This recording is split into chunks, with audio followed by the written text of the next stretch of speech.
শ্ৰীলংকাৰ বিৰুদ্ধে ভাৰতৰ দুৰ্দান্ত প্ৰদৰ্শন শৃংখলাৰ দ্বিতীয়খন মেচত ভাৰতৰ বিজয় সাব্যস্ত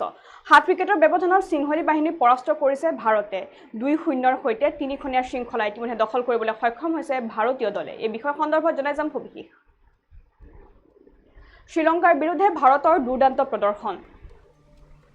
শৃংখলাৰ দ্বিতীয়খন মেচত ভাৰতৰ বিজয় সাব্যস্ত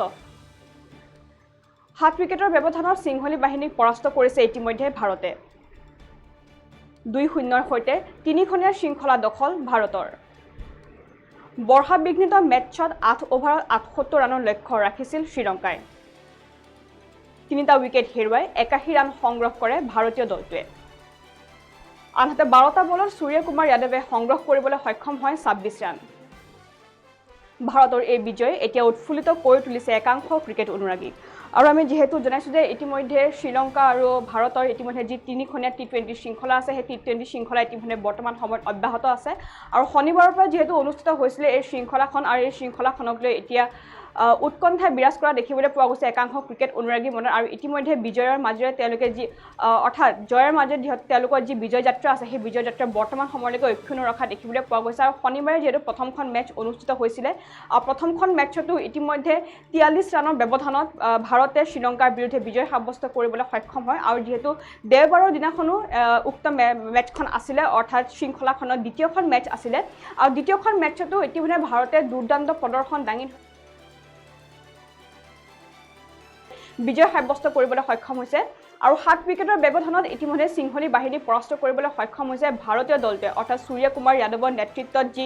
দল গঠন কৰা দেখিবলৈ পোৱা গৈছে সেই দলটোৱে ইতিমধ্যে 7 উইকেটৰ ব্যৱধানত সিংহলী বাহিনী পৰাস্ত কৰিবলৈ সক্ষম হৈছে আৰু 2-0ৰ সৈতে তিনিখনীয়া যি শৃংখলা আছে সেই শৃংখলাখন ইতিমধ্যে নিজৰ দখললৈ আনিবলৈ সক্ষম হৈছে ভাৰতীয় দলটোৱে আৰু যেহেতু দেওবাৰৰ দিনটোৰ মেচখনত বতৰে কিছু বিধি পথালি দিয়া দেখিবলৈ পোৱা গৈছিল আৰু সেয়েহে বৰ্ষা বিঘ্নিত মেচখনত 8 অভাৰত 78 ৰানৰ লক্ষ্য ৰাখিছিল শ্ৰীলংকাই অৰ্থাৎ 78 ৰানৰ শ্ৰীলংকাই 78 ৰানৰ লক্ষ্য বান্ধি দিছিলে যিটো 6.3 অভাৰত 3টা উইকেট হেৰুৱাই 81 ৰান সংগ্ৰহ কৰি টিম ইণ্ডিয়াই নিজৰ দখললৈ আনিবলৈ সক্ষম হয় আৰু এই জয়েৰে ভাৰতীয় দলটোৱে শৃংখলাখনত 2-0 পইণ্টৰ ব্যৱধানত ইতিমধ্যে অপ্ৰতিৰোধ অগ্ৰগতি লাভ কৰিবলৈ সক্ষম হয় আৰু ইয়াৰ লগতে সূৰ্যকুমাৰ যাদৱৰ অধিনায়কত্বত ভাৰতে সিৰিজ জয়েৰে আৰম্ভণি কৰিলে অৰ্থাৎ যেহেতু যি তিনিখনীয়া টি20 শৃংখলা আছে এই টি20 শৃংখলাখন ইতিমধ্যে নিজৰ দখললৈ আনিবলৈ সক্ষম হৈছে ভাৰতীয় দলটোৱে আৰু ইয়াৰ লগতে যুৱ বাওহতীয় অপেনাৰ যশস্বী জয়সৱালৰ সৈতে ইনিংছ মুকলি কৰিবলৈ অহা সঞ্জু চেমচাঙে নিজৰ খাতা খুলিব নোৱাৰিলে যদিও প্ৰথম অৱস্থাত কিন্তু বাকী যিসকল খেলুৱৈ আছে সেই খেলুৱৈসকলেও ইতিমধ্যে নিজৰ দুৰ্দান্ত প্ৰদৰ্শন দাঙি ধৰা দেখিবলৈ পোৱা গৈছিলে আৰু ইয়াৰ উপৰি যশস্বী জয়সৱালে সংগ্ৰহ কৰিছে 30 ৰান সংগ্ৰহ কৰাৰ বিপৰীতে 12টা বলত ইতিমধ্যে 26 ৰান সংগ্ৰহ কৰিবলৈ সক্ষম হৈছে সূৰ্যকুমাৰ যাদৱে ইতিমধ্যে 12টা বলত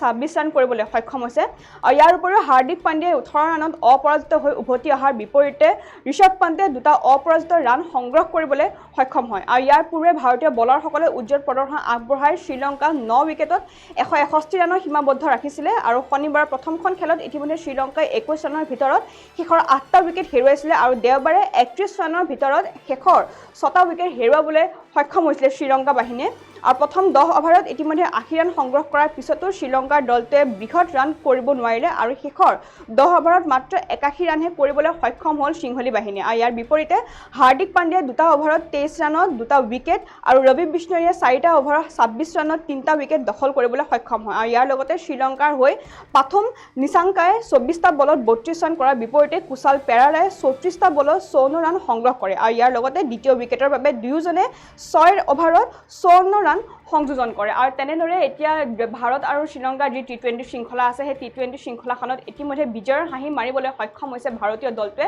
আৰু ভাৰতৰ এই বিজয়ে এতিয়া উৎফুল্লিত কৰি তুলিছে একাংশ ক্ৰিকেট অনুৰাগী যেহেতু